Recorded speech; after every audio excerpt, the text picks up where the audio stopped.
Hello, good evening. Tottenham Hotspur and Southampton share a few things in common. The same number of years in the top flight, 16 seasons, and currently the same number of points from the same number of games. But not enough points to guarantee safety meant today's fixture at White Hart Lane was a tense occasion. For the fans in the seats,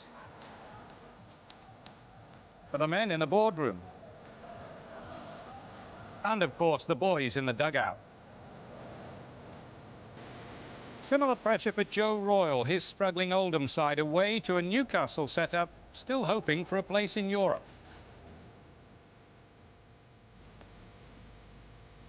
Manchester United and Eric Cantona want to be in Europe, but as champions, the 120th Manchester derby. All the vital goals of the day.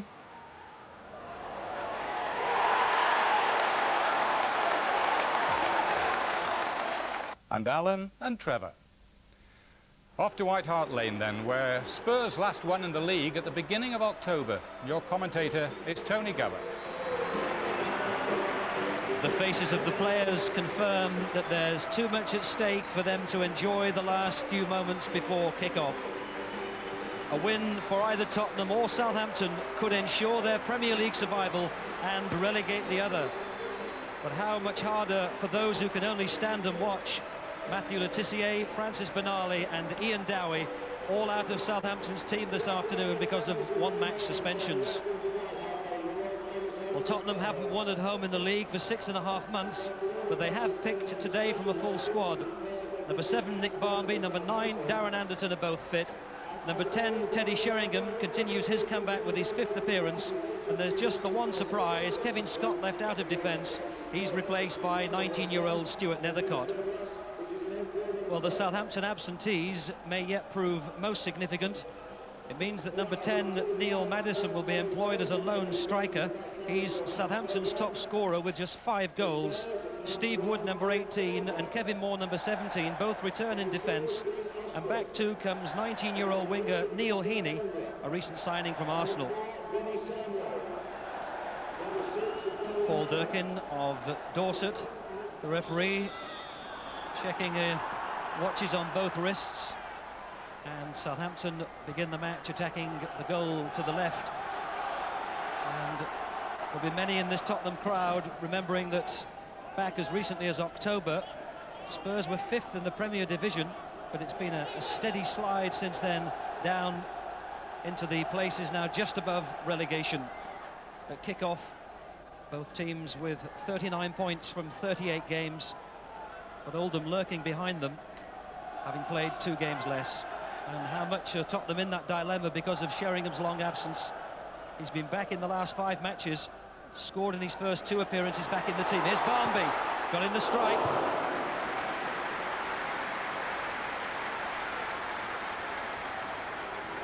Missed the match against Leeds at the start of the week, Nick Barmby, because of a stomach strain. Found himself with quite a bit of space into the empty seats in the Park Lane end, which is now being redeveloped. Steve Perryman and Ozzy Ardiles together. What a worrying time it is for the management duo here.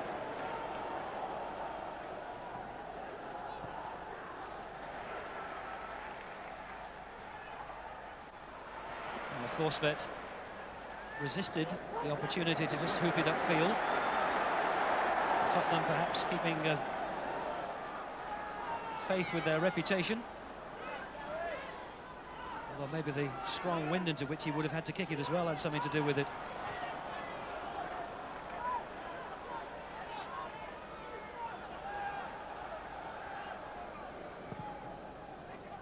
Samways off his chest.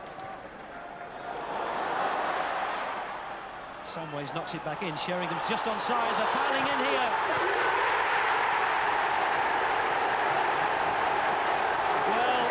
Sedgley gets the goal and runs to the seating at the Park Lane end with the Tottenham supports at the other one. Barmby was in there too. Samways knocked the header on, and there was just a moment when Sheringham might have been offside, but he wasn't. And Barmby left it to the left foot of Steve Sedgley.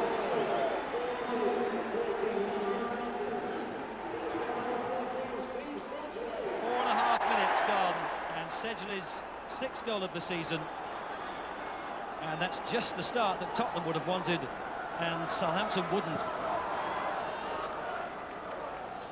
Stuart Nethercott conceding the throw.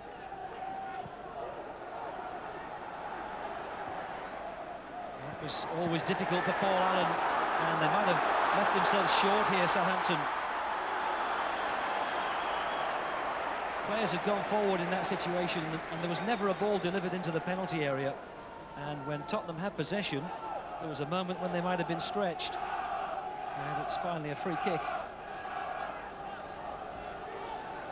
Sheringham, closely marked by Kevin Moore, giving instructions where he wants the ball played. And he got it there. Samways! Sheringham won the ball in the air, and as it dropped, Samways hit it on the volley. And Besant was perfectly placed. Here's Sheringham. Edinburgh has a good long look up, hits it right to the back post. Anderton gets it into the 6-yard box. Barnby was trying to flick it over the top. The scissors kick didn't come off.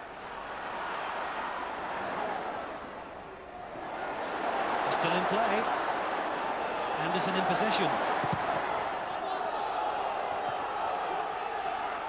Austin knocks it in. Oh, Moore missed it. Barnby. They are appealing to referee Durkin about an infringement.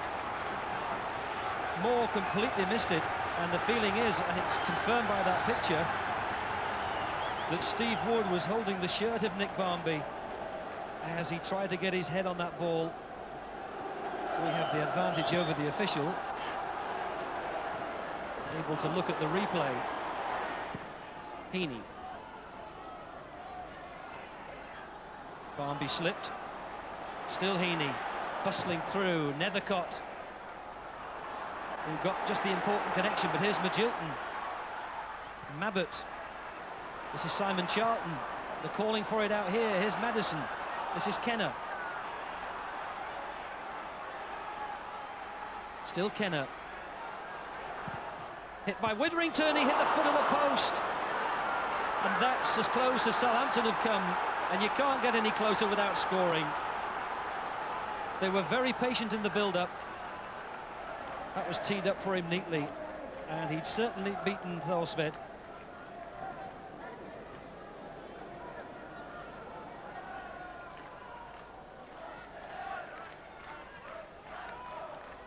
The relegation issue has really sneaked up on Tottenham and Ozzy Ardiles this season, whereas for Southampton it's been an ever-present possibility after they lost 8 of the season's first 9 games. To be instantly in trouble, and maybe in trouble here again. Here's Barnby. Splendid save by Besant, but it's again Tottenham who look the most likely, and you feel that a second Tottenham goal is increasingly on the cards. Barnby able to run into the penalty area and thump that for all he was worth. Anderton will take the corner. Looking for the little flick on, there it is. Time running out for Southampton in this first half. A goal down after 4.5 minutes. Tottenham ball.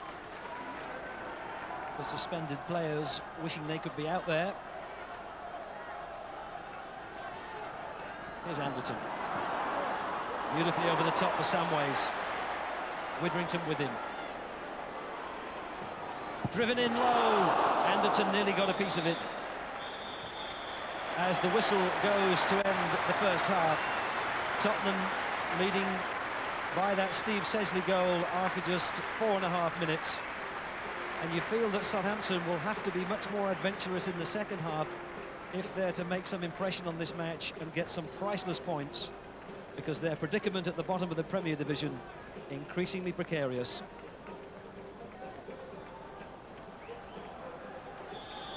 Southampton's 3 remaining fixtures after today include 2 away at Manchester United and West Ham, with a home game against Aston Villa. But at least they will have Matthew Le Tissier back for those games. And on the evidence of this first 45 minutes, he was sorely missed. Southampton really lacking a player who could get them going. Here's Widrington. Wide for Heaney. Nethercott has come out with him and concedes the corner.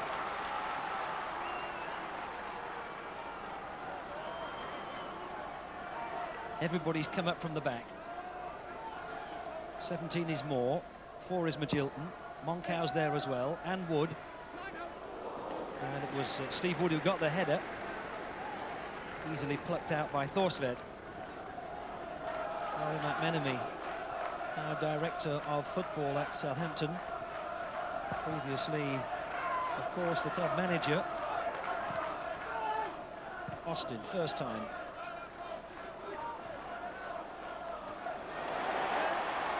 Sheringham. Anderton. Here's Samways. Goes into the hole that was vacated. Curls it left-footed. Besant palmed it away and was grateful that Moncau was in the right place. Here's Kenner. He's ignored Paul Allen for a long time, but finally did give it him. Simon Charlton. Hits from a long range. Thorsvedt wasn't troubled.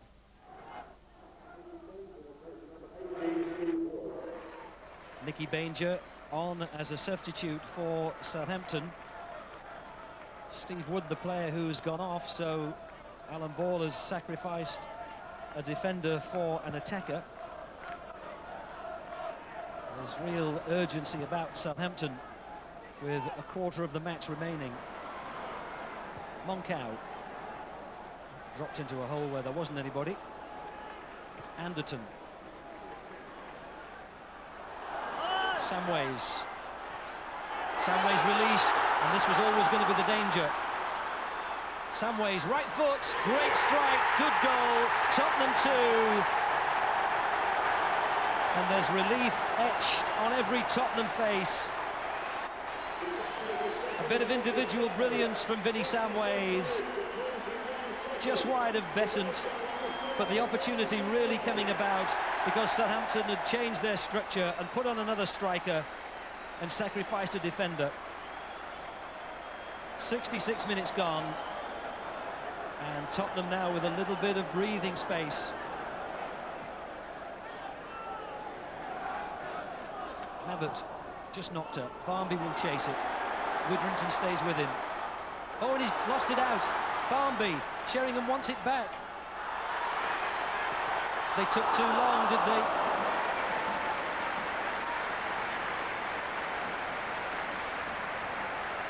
He could have hit it earlier, Teddy Sheringham, after Widrington had lost out to Nick Barmby. Decided not to use the right foot, and then was way off the target with the left. And the two players ran into each other. Samways. Sheringham, Anderton, Sedgley breaking through the middle to beat the offside. Widrington gets across to him, and it bounces 6 inches wide of the far post.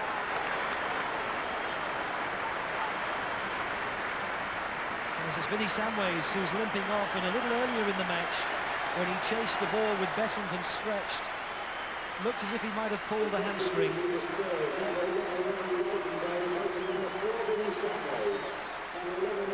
Rosenthal, the signing from Liverpool, has scored twice in 11 matches so far.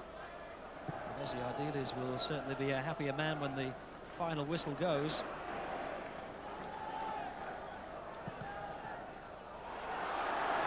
Here's Anderton. And that's a simple goal for number 3.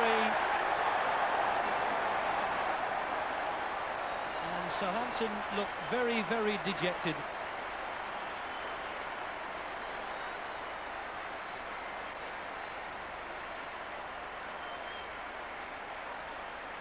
The defenders were stretched again. Once Anderton got free, nobody was going to get to him. And without being disrespectful, some of the attempts may have appeared a bit half-hearted. Dave Besson didn't go down. And nobody with the pace to get back to Darren Anderton. And Tottenham certain now of the 3 points and the first home victory for some 6.5 months. And what a gloomy afternoon for the visitors from the Dell. It's been 16 seasons in the top flight, both for Tottenham and Southampton. Here's Barmby, bundled over by Witherington.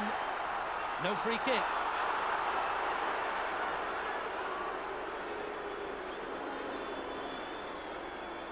And as a result of this 3-0 victory, it's Tottenham's place in the Premier Division which looks the more secure. Ossie Ardiles is shaking hands with Alan Ball. But at White Hart Lane, they've finally seen Spurs win at home for the first time since October. Sedgley, who started it after 4.5 minutes. And when Southampton sacrificed a defender at the back for an extra striker, Tottenham enjoyed much more freedom. Samways got a second, and then Anderton clinched it.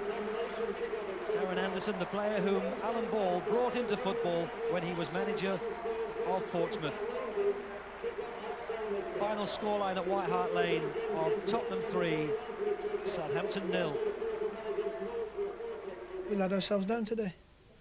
Right from the first whistle to the last, we didn't really compete.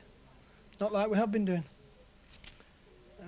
Mind you, in saying that, if you haven't got the ammunition, it's difficult to win wars. I was going to say, in fairness, you did have 3 key players who were suspended today, and obviously Le Tissier particularly was missed. Well, you expect, as I've said before, when the standard bearer gets shot, people pick it up and march on. We didn't today. We left the flag on the floor.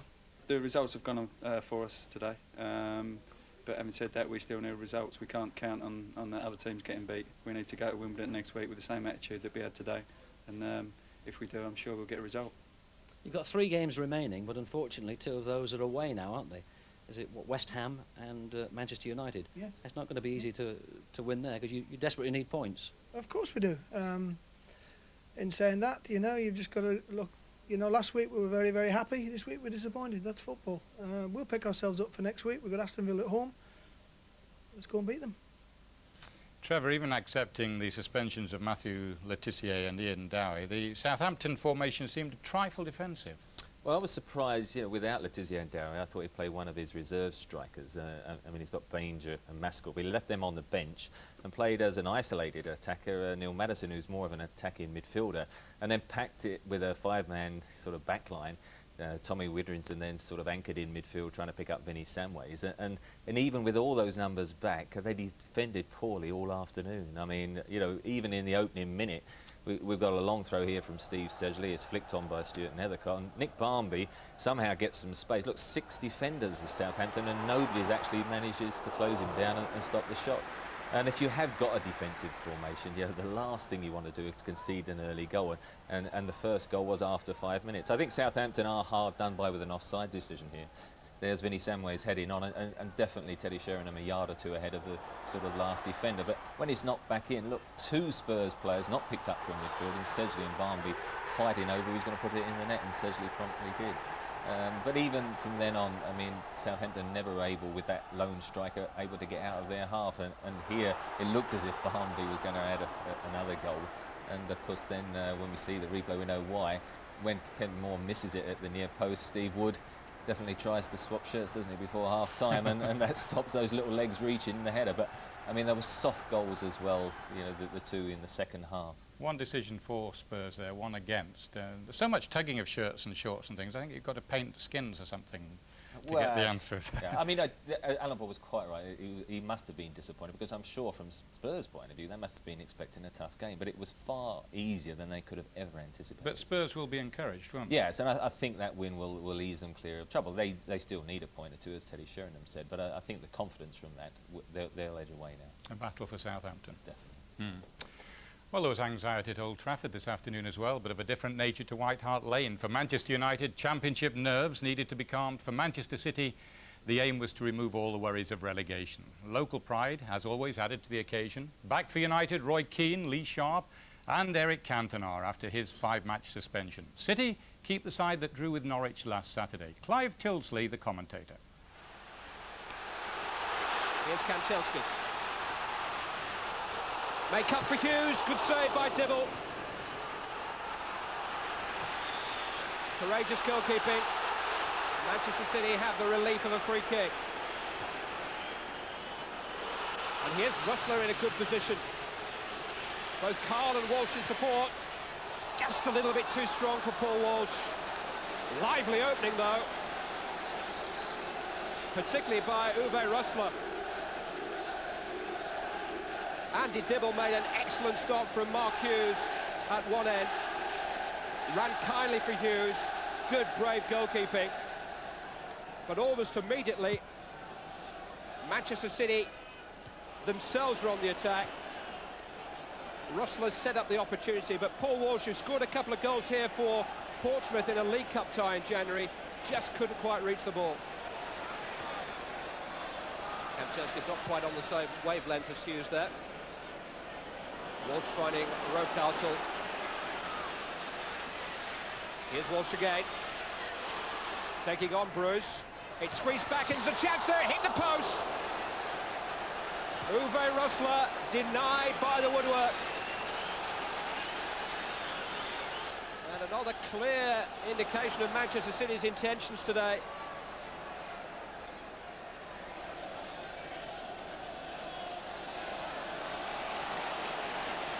McMahon. Walsh. Now Rustler. Into Walsh again. It might come free once more. He just lost it under his footing. And Peter Schmeichel was able to scrum it away. Bit of a let-off there for Steve Bruce because Rustler's cross came to Walsh off the Manchester United captain, but Schmeichel was able to make a double save of sorts.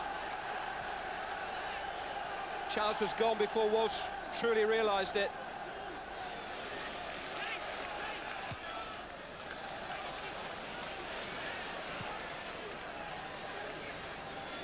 Hughes. Kanchelskis away from Brightwell. Cantona waiting. Cantona! Somehow you just knew that the name of Eric Cantona would figure in the morning headlines. 5 minutes to go to half-time. He is back. Cantona had to watch his step very closely here because if he got in front of Kanchelskis, he was in danger of being offside, but he hung back, and when the ball was played, he was maybe just level. He's tormented Manchester City since he came to the club. 4 goals now he's scored in derby matches.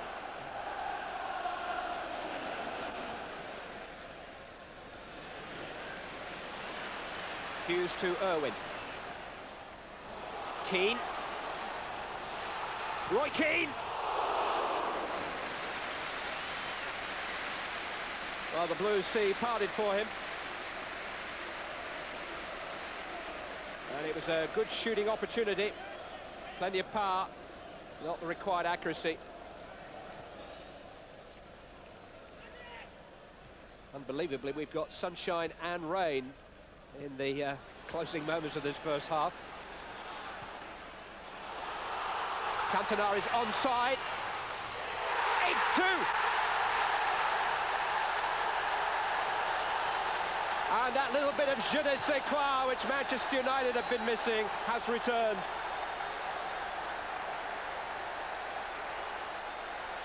Eric Cantona played on by David Brightwell on the far side and taking the chance early and taking it coolly. And just as he did at Main Road in November, he's got 2 against Manchester City, and so far this afternoon, no reply to him.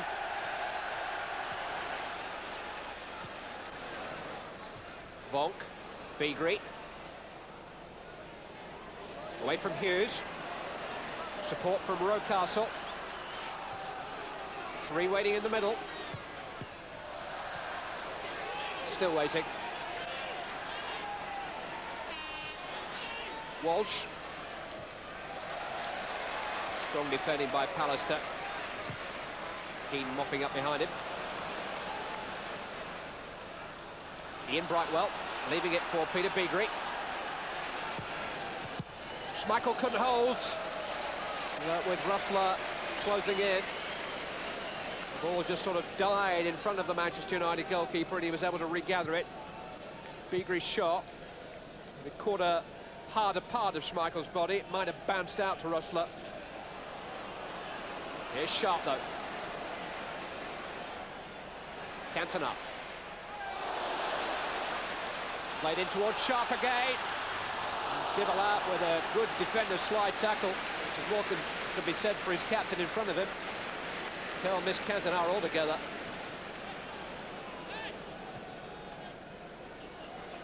Russler.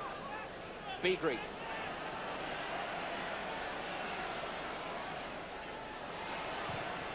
He's certainly not frightened to shoot. Skidded a little bit in front of Schmeichel, but it was optimistic.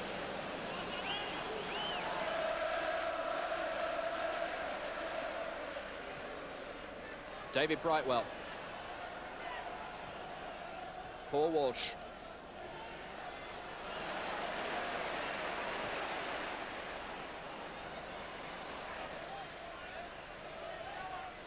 Cantona has given it straight to Walsh.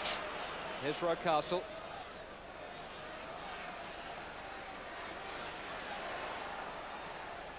McMahon. Nothing much to his right. Here's Russler to his left. It was a chance. And there have been precious few since the opening quarter of the game for Manchester City. Russler just onside from McMahon's pass. The angle wasn't great, but he had a sight of part of Peter Schmeichel's goal, and he just couldn't quite find it.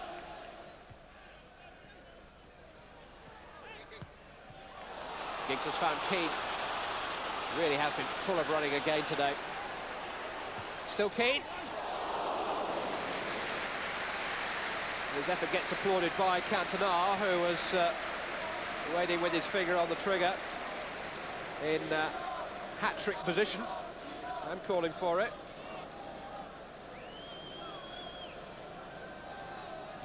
Keane was entitled to have a go himself.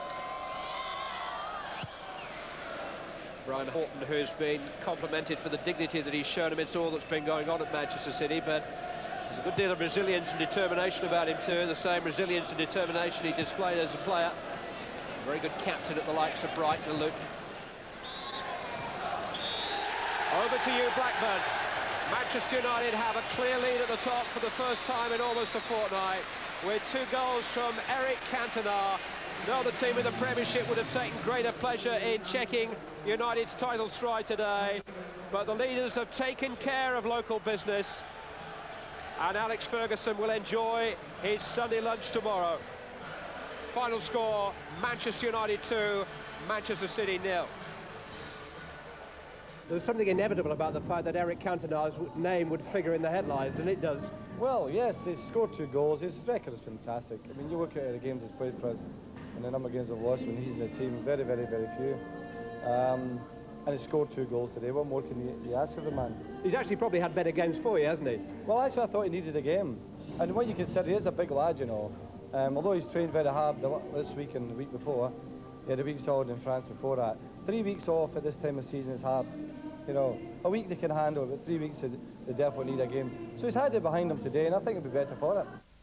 Alan, comfortable for United in the end, but nothing much between the sides early on. Yeah, City had their moments. They started very brightly. They had 1 or 2 chances, and I felt if they'd have scored, it might have been different. But United got the all-important first goal, and then from then on, for me, they were always going to get the 3 points. The pace of Kanchelskis seemed to do the damage yet again. Yeah, well, he had an option to play Terry Phelan, who we saw on Wednesday night. He's very, very quick. But David Brightwell has played well for them, and it would have been harsh to leave him out. And to be fair to the lad, he didn't do badly today. I just thought he was suspect at the 2 goals. I think to play against Manchester United, you've got to defend deep against them. City didn't do that. They pushed up and they tried to hold a line. If you do that, then either the full-back's got to be very pacey or the cover's got to be very good, and they had neither of that. This is the first goal. We've got circled here Brightwell and Kanchelskis. And when it's played up to Hughes, you can see that Brightwell's 3-4 yards in front of him. Great ball in, but he just kills him here for pace. And there's no way Brightwell's going to catch him. You can see he's blowing hard. Kanchelskis does well and cuts in. And he does everything right from here on in. There's a hint of offside here. In fact, looking at that, it might have been offside, but Cantona's not going to miss from there. And the second goal occurs because Brightwell's scared of the pace of Kanchelskis again. And he gets back into a bad position here because he's scared of the run. As I say, they've pushed up hold a line. And Andy Hill at the bottom, he's even worse because he's got his hand up. He's got to play at the whistle. Brightwell, bad position, plays Cantona on side. Cantona's great 1-against-1, comes into the box. It really is a fabulous finish. Dibble goes down, and he's not going to miss from that range. Timing of that goal is absolute perfection, isn't it? Well, it's class. The timing of the finish. 1 against 1, he never misses. That was a very tight decision on that first goal, wasn't it? I think yeah, it was touch and go. I think that Kanchelskis should have cut it back first time, and then he would just put it in, but he's waited and waited. He's probably just got ahead of him. It was really tight. United solidly back on course, though, don't they? Yeah, they're in pole position, they're 3 points in front. If they win 3 of the last 4 games, they win the Premiership. It's as simple as that. Well, a place in Europe is guaranteed anyway for Manchester United. For Newcastle United, it's just a possibility well worth chasing. Newcastle's opponents at St James's Park were Oldham, whose 6 games in the next 2 weeks will decide their fate. Commentary from Gerald Sinstadt. One of the North East's most famous footballing sons is here today. Jack Charlton, World Cup winner as a player, World Cup hopeful as a manager. Hoping today that he'll see the North East's latest adopted son make Newcastle history. A goal for Andy Cole will take his total to 40 for the season, and that will surpass the club record he currently shares with Hughie Gallagher and George Robledo. Cole plays in an unchanged lineup. There were doubts about Barry Venison in defence, Paul Bracewell in midfield, but they've both been past fit, so it will be the side that won well at Anfield last week. Oldham, they field the team that would have met Tottenham but for a postponement on Wednesday. No place for Neil Poynton, a goal scorer in both semi-final games against Manchester United, nor for Darren Beckford. Rick Holden only gets a place on the bench, so there's a starting role for Mark Brennan, who's played only twice since November.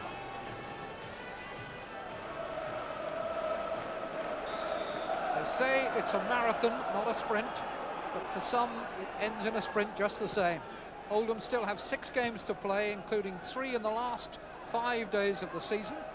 Tough for a team battling to avoid relegation, and this isn't the place to be winding up for the run-in. They're playing today in their usual colours, blue shirts, white shorts from the left. Cole gives pursuit in back. 1 goal to take him past the legendary Hughie Gallagher. David Allison from Lancaster in charge today.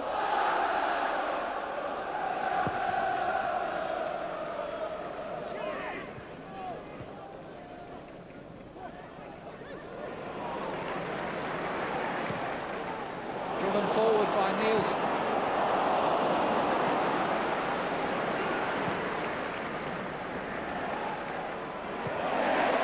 Intercepted by Beardsley. All a little bit tight, but they've worked it out well. Now here's Lee. Thought about the shot, found himself an angle for a cross, and on the volley, the shot from Cole was blocked. First real serious looking chance of the game, but here's Beardsley, goes over, goal kick.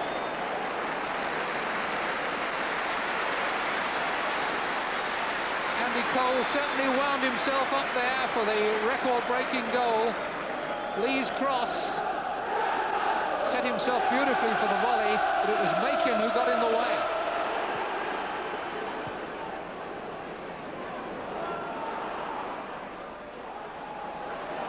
Lee. Now the gap's opening. Cole just needed an extra stride and couldn't get there after Lee had done the hard work for him. Lee was put in well. Oldham caught on that left side. Dive in to make the interception, didn't work. Lee's pull across, Cole just behind it.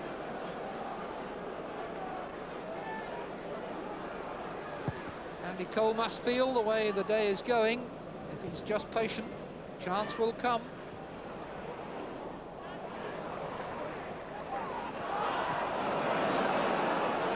And here's Henry, under pressure. Hallworth under pressure, miscue.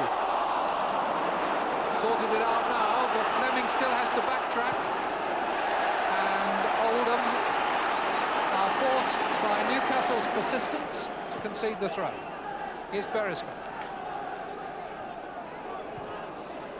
Cole. That's wide, but Fox is there. Hallworth was appealing for offside, but it was all made by that lovely little shimmy by Andy Cole. Got in the angle. I think it was meant as a shot. Fox made sure. That's where it was done. Got him the wrong side of Redmond. And Fox very smartly following in. 1-0 Newcastle.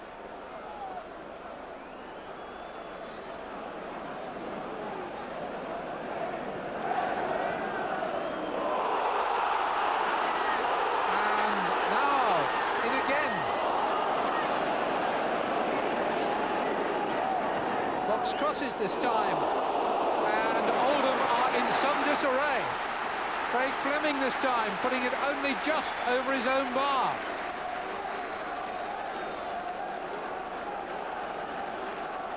Fox couldn't find an angle for the shot, tried the cross, corner off Fleming.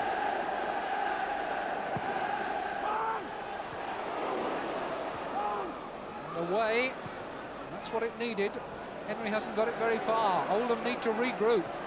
Refine their shape and balance and concentration.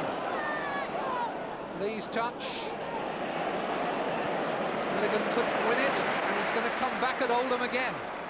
And here's the tormentor, Fox, and here's the other one, Cole. How many times does he have to turn it just across the 6-yard area? Well, they've got one through following in. They might have had 4. Must be the 3rd time the ball's been played across the 6-yard area, just tantalisingly so close to a final touch.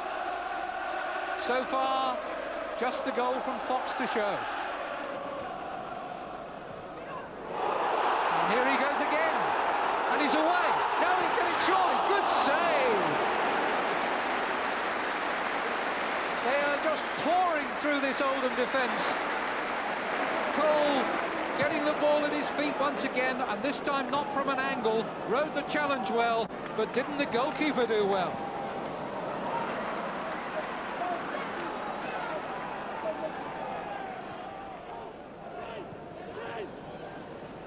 Fox.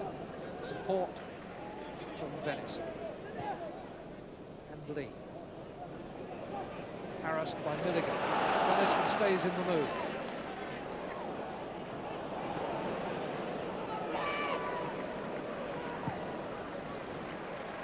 For Fox.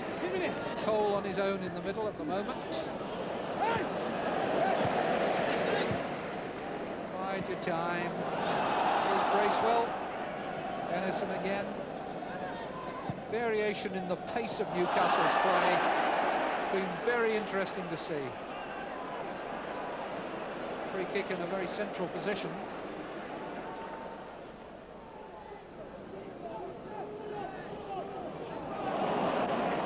Fox back out on familiar touchline territory. Venison in a familiar supporting role, and a man coming late. Beautifully timed run. Sellers came when least expected, and it only needed another inch or two of firmer contact. What a good try, what a good move. Carthy's turn, then an attempt to get Henry in by Sharp. Oh, very cool. He was afraid it was a back pass. He was going to catch it. Changed his mind, I think. A little bit of untidiness in the Newcastle back 4. and a corner given away. There are signs there for Oldham that if only they could apply the pressure, they might get something out of it.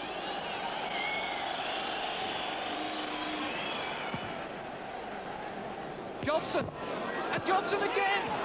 Jobson on the rebound from the goalkeeper, and it is now 1-1 in almost total silence.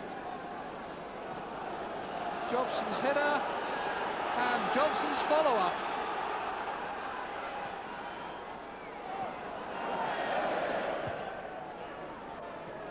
Cole turns it well. Lee. Cole going on for the return pass, and he's got the pace, cross the face, beautiful goal. Beardsley gets it, Cole has made it, and Newcastle have retained the lead. What a beautiful goal. He had the pace to get away from Fleming, and Beardsley knew the pass was coming. Lee plays him through, Cole gets away, the executioner, Peter Beardsley, goal number 21 of the season for him, and that now between Beardsley and Cole is a total of exactly 60 goals. Jobson carried it out because he had no other choice. Akins flips it forward.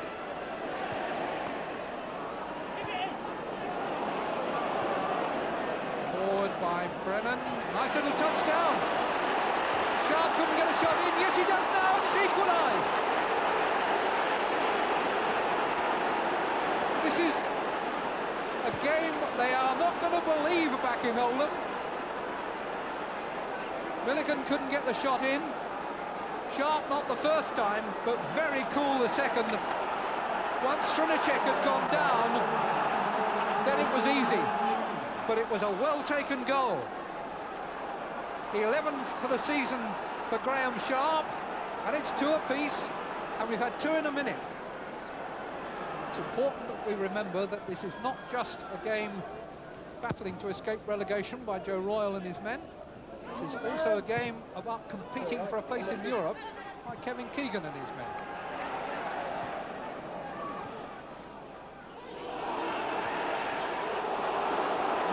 Lee through the middle, Hallward backing off, but couldn't stop the shot when it came, and the goals keep going in. Robert Lee, his 8th of the season, and it's Newcastle who lead for the 3rd time in the game. Played through the middle, outpacing Fleming. Hallward came, checked, and couldn't check the shot. Robert Lee makes it 3-2.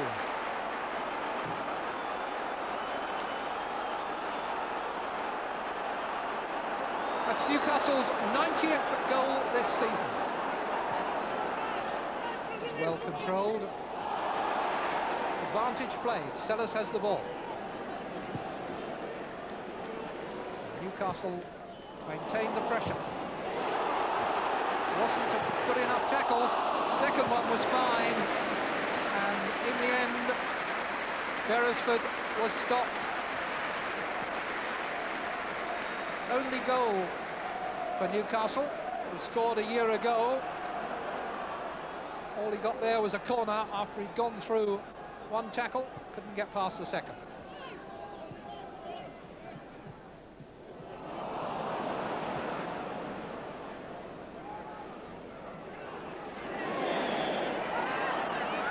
It's Beardsley's second foul in the match. That must be some sort of record. The last 6 home gates here have been returned as 32,216. Edison's jumped in, made contact, is Milligan. Milligan wondered if he was tripped, but I don't think so.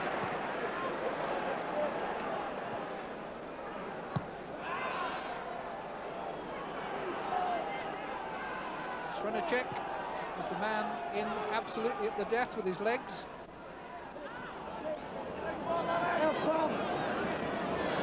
Cole. Good ball, Sellers. On his left foot. Oh, good block. Took rather a long time to weigh up the shot. Sets them going again, though, through Bracewell. That's a good shot. Beautifully struck. And Hallworth flying across his goal. Missed the right-hand post. Beresford.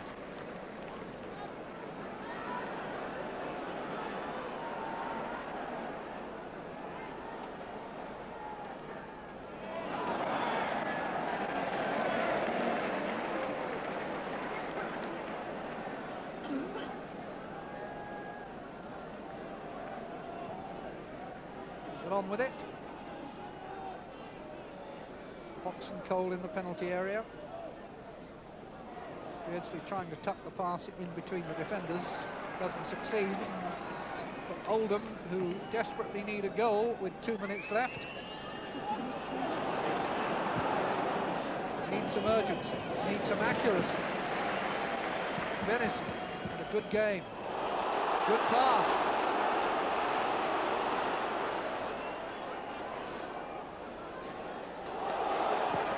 And very nearly one for Beardsley at the end. Twist and turn. I think they were not expecting him to double back a second time. The shot was good. Good save too.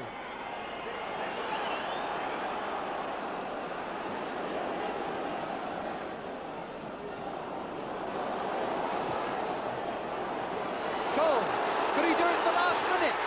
No! Denied by John Hallworth. John Hallworth stops Andy Cole from his moment of history. What a good save.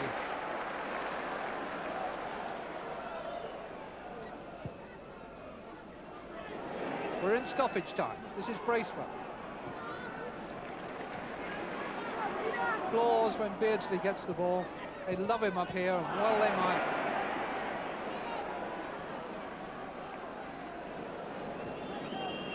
Lee.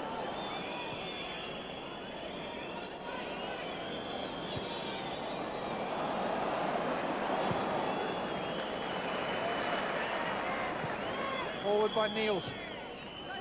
We're in stoppage time. The crowd know it. They're reminding the referee, and Oldham come away with the ball. Slowly. Oldham gets a free kick. With this game, you wouldn't rule out an equaliser.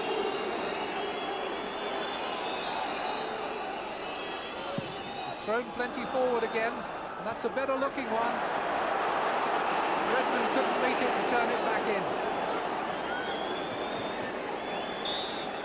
And there is the final whistle.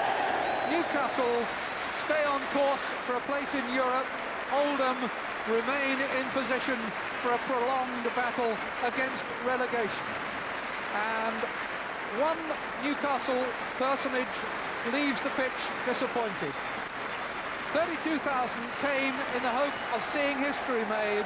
They've had to settle for seeing an enthralling game of football. Wonderful game. Newcastle 3, Oldham 2.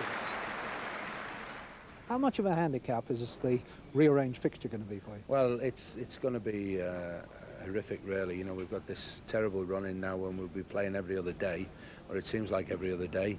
And, you know, we did hear originally that sides weren't going to be punished for success. Now, we're getting to the semi-final and then having a replay. We are being punished for success.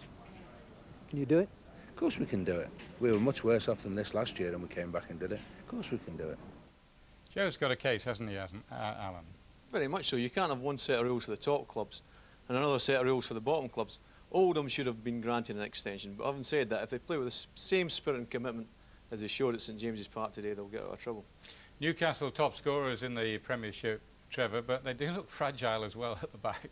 Well, I mean, they surge people forward, don't they? I mean, 75 goals now. What, that's one more, I think, than United and 2 ahead of Sheffield Wednesday. But at the back on crosses sometimes, like the first goal they conceded. I mean, Kevin's brought Darren Peacock to remedy that. And they've got Steve Howie, who suffered quite a few injuries this season, who Kevin rates highly as well. So you expected Oldham to equalise, though, didn't they? Well, yeah, you always. It's about a 6-5 game, wasn't it? But, I mean, they're entertaining both sides all season for us, I think. Yeah.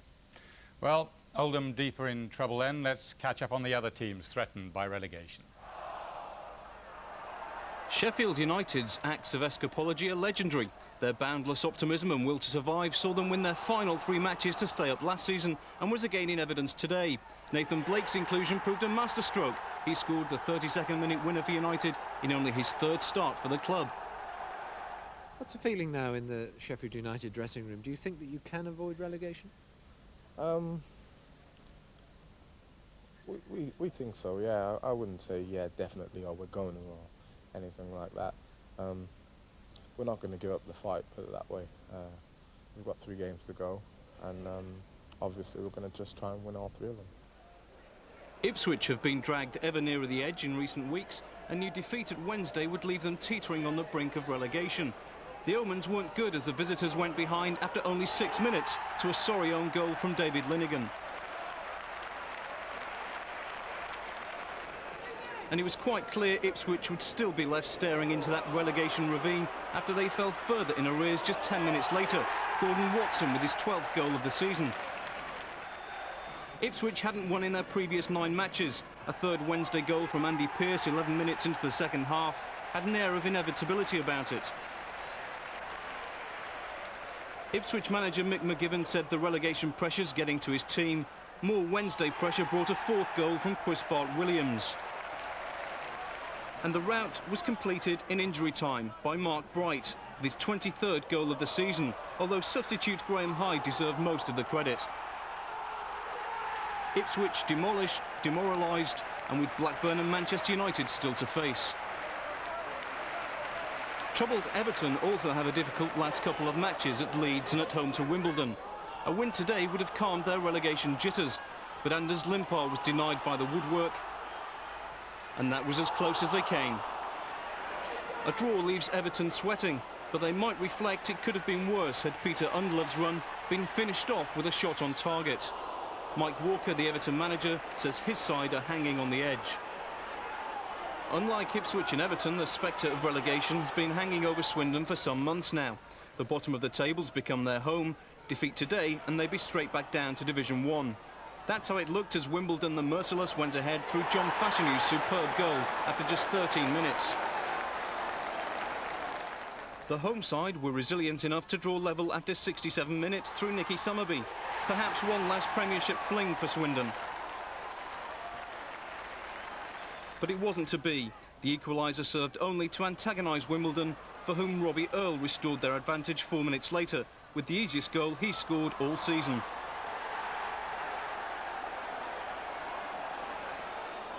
Soon after it was 3-1. Swindon's defensive inadequacies exposed, and Earle again benefiting as the ball squirmed away from Nicky Hammond. Swindon on their way down. 10 minutes from time, Warren Barton's own goal closed the deficit, but it was purely incidental. Especially as Wimbledon notched up a 4th within a minute, the 19th goal of an impressive season for Dean Holdsworth.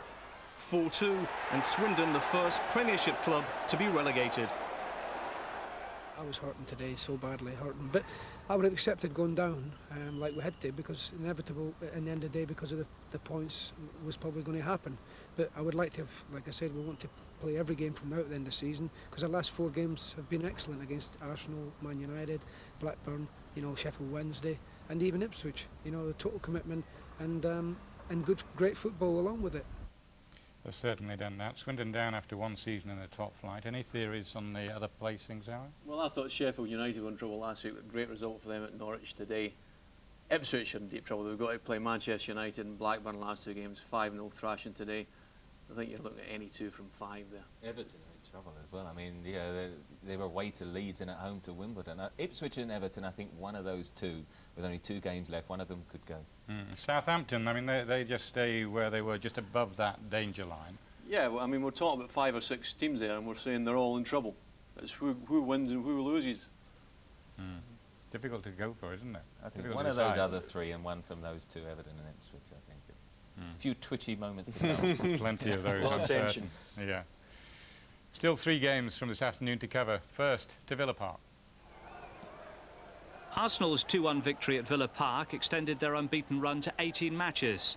They controlled the first half and got their opening goal, and Villa fullback Neil Cox, perhaps harshly, was adjudged to have pulled down Ian Wright. Wright picked himself up and from the spot kick comfortably beat Nigel Spink. A cracking equaliser followed. Ray Houghton, dropped for the international this week, sent a timely reminder to Republic boss Jack Charlton with a terrific lob over David Seaman. When the sides met at Highbury earlier this season, Villa had won with a last-minute goal. This time the boot was on the other foot as Ian Wright got his 34th of the season to give Arsenal victory. And at Upton Park, a late goal sealed all 3 points for Liverpool. West Ham, though, are making a habit of lightning starts. It happened last week. Today, Martin Allen made his bid for lob of the day, putting them ahead with barely a minute registered. But it didn't take Liverpool too long to draw level. Steve Nicholls crossed to the far post, and John Barnes whipped a ball in to set up Robbie Fowler.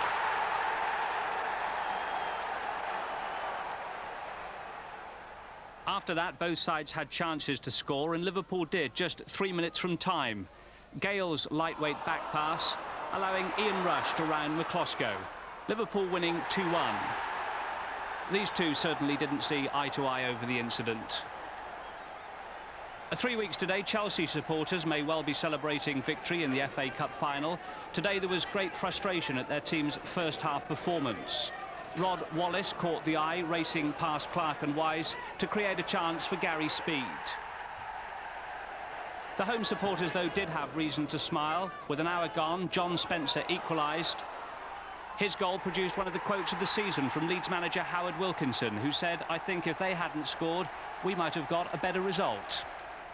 I think that quote will rebound on Howard a little. Here's confirmation of the top of the table after that key victory for Manchester United over Manchester City. United are now 3 points clear of Blackburn, with both sides having played 38 games. Blackburn, of course, can close the gap tomorrow afternoon. That's when they play Queen's Park Rangers. Newcastle United and Arsenal, they stay third and fourth respectively after their wins today, a place in Europe to fight for. Well, the Championship and 2 relegation places still need resolving, but for Swindon Town, a sad, sad day. 92 goals conceded explains why they returned to Division 1 so quickly.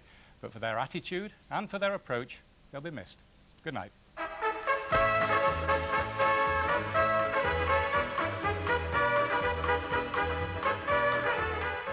Match of the day next Saturday will be at the later time of 11:20.